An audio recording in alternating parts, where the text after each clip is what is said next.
आप सभी को जय मसीह की।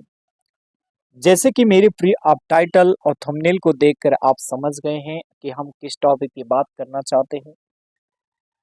आज का जो हमारा टॉपिक है, कठिन परिस्थिति में परमेश्वर के साथ कैसे चले।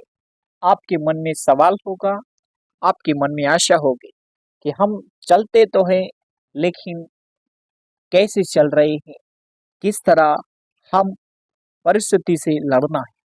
आज इस वीडियो के अंदर हम बात करने वाले हैं। विश्वास करते हुए आप सभी का मैं वेलकम करता हूं। प्रभु में आप सबका भाई पास्टर शुभम लाल आगरा की धरती से आप सभी का जनता मानव सेवा में आप सभी का मैं स्वागत करता हूं। इस वीडियो के अंदर बहुत ही महत्वपूर्ण बात आप सबके लिए, आपके जीवन को बदलाव करने के लिए परमेश्वर आज इस वीडियो के अंदर आपके जीवन में उन परिस्थिति से, उन चीजों से हम कठिन परिस्थिति में कैसे परमेश्वर के साथ चले। हालेलुया। आज हमारे लिए एक महत्वपूर्ण विषय है। इस विषय पर हम बात करने जा रहे हैं। दोस्तों, जीवन में हर इंसान कठिन समय में से गुजरता है। हालेलुया।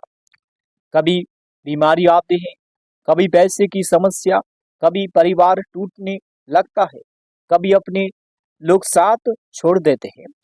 कई बार ऐसा लगता है कि सब कुछ खत्म हो गया, लेकिन बाइबल हमें सिखाती है कि कठिन समय में भी परमेश्वर अपने बच्चों को साथ नहीं छोड़ते। हालेलुया। बाइबल में लिखा है यशायाह 43 के 2 वचन में, जब तू जाल में होकर जाएगा मैं तेरे आगे तेरे संग रहूंगा। हालेलुया। मेरे प्रियो, परमेश्वर इस कलाम के द्वारा आशीष करे। यहाँ पर जिस तरह परमेश्वर ने यशायाह के जरिए एक संदेश दिया और कहा कि जब तू जाल में होकर जाएगा तो मैं तेरे संग रहूंगा। हालेलुया। परमेश्वर का वायदा वो आपको नहीं छोड़ेगा। परमेश्वर का वायदा वो आपको कभी नहीं त्यागेगा। परमेश्वर का प्रेम का वायदा वो आपको परिस्थिति से आपको छोड़कर नहीं भागेगा। उदाहरण के लिए हम बताना चाहते हैं, आज हम देखते हैं, अगर उदाहरण के लिए देखें, जब कोई गर्लफ्रेंड और बॉयफ्रेंड का प्रेम हो जाते हैं तो आपस में दोनों लोग मिसअंडरस्टैंड के कारण एक दूसरे को छोड़ देते हैं। लेकिन जो परमेश्वर से जुड़े होते हैं, जो परमेश्वर की आवाज को फॉलो करते हैं, परमेश्वर की बातों को फॉलो करते हैं, तो परमेश्वर उनको नहीं छोड़ते हैं, क्योंकि वे परमेश्वर के साथ चलते हैं। हालेलुया। जब हम परमेश्वर के जुड़कर, परमेश्वर की आत्मा में जुड़कर कार्य करते हैं तो परमेश्वर हमारे साथ संग रहते हैं, हमें हिम्मत और हौसला बढ़ाते हैं। दोस्तों, परमेश्वर नहीं कहते हैं कि तुम्हारे जीवन में परेशानी नहीं आएंगी, लेकिन ये याद रखना जरूरी कहते हैं कि मैं तुम्हारे साथ रहूंगा। दोस्तों, कठिन समय में घबराना नहीं है, प्रार्थना करना हमें सीखना है। हालेलुया। जब समस्या आती है तो इंसान सबसे पहले डर जाते हैं, लेकिन परमेश्वर चाहते हैं कि हमें डर के विश्वास के साथ नहीं चलना है। हालेलुया।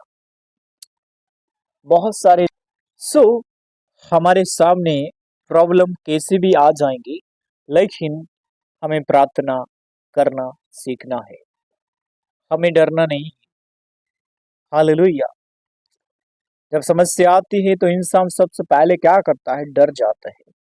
लेकिन परमेश्वर चाहते हैं कि हमें डर के विश्वास के साथ नहीं चलना है। बहुत सारे लोग परेशानी में लोगों के पास भागते हैं, लेकिन परमेश्वर कहते हैं पहले तुम मेरे पास आओ। हालेलुया। बाइबल में लिखा है फिलिपियो 4 का 6 वचन, किसी भी बात की चिंता मत करो, परंतु हर बात में प्रार्थना करो। हालेलुया। यहाँ पर संत पौलुस इस बात को अपने कलीसियाओं को यह पत्र लिखकर यह संदेश देते हैं और कहते हैं कि किसी भी बात की चिंता मत करो, या किसी भी बात की या किसी भी समस्या को मत डरो, लेकिन हर बात में प्रार्थना करो कि परमेश्वर आपको उस चीज से लड़ने में हिम्मत देंगे। दोस्तों, प्रार्थना केवल शब्द नहीं है, प्रार्थना परमेश्वर से जुड़ने का एक रास्ता है, एक चाबी है।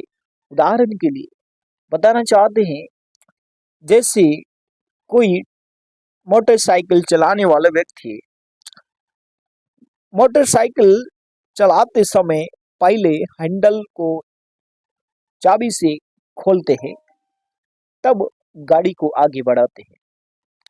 वैसा ही जब हम परमेश्वर के साथ चलते हैं तो हमें उस चाबी को लगाना है। वो चाबी कौन सी है? वो चाबी है प्रार्थना के साथ जुड़ने का रास्ता। हालेलुया। जब आप रुक कर परमेश्वर से बात करते हैं तो स्वर्ग आपकी आवाज सुनता है। हालेलुया। जब हम उस चाबी को परमेश्वर के साथ लगाते हैं तो परमेश्वर हमारे लिए रास्ते में परमेश्वर हमसे बातें करते हैं और हमें हमारी आवाज को सुनते हैं। हालेलुया। दूसरी बात, कठिन परिस्थिति में विश्वास को बनाए रखो। कई लोग अच्छे से समय में परमेश्वर के साथ चलते हैं, लेकिन जैसा समय परेशानी आती है टूट जाते हैं। याद रखिए, सच्चे विश्वास वही हैं जो आंधी में भी कोमल रहे।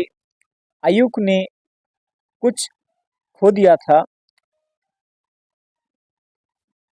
थाना चला गया, परिवार चला गया, स्वस्थ चला गया, लेकिन फिर भी उन्होंने परमेश्वर को नहीं छोड़ा। एक बहुत ही महत्वपूर्ण बात कि अय्यूब ने सब कुछ खो दिया, धन दौलत, उसका परिवार, जो भी उसके पास था वो सब कुछ क्या हुआ, चला गया, लेकिन परमेश्वर ने नहीं छोड़ा उसको। आखिर में परमेश्वर ने उन्हें पहले से ज्यादा आशीष दी।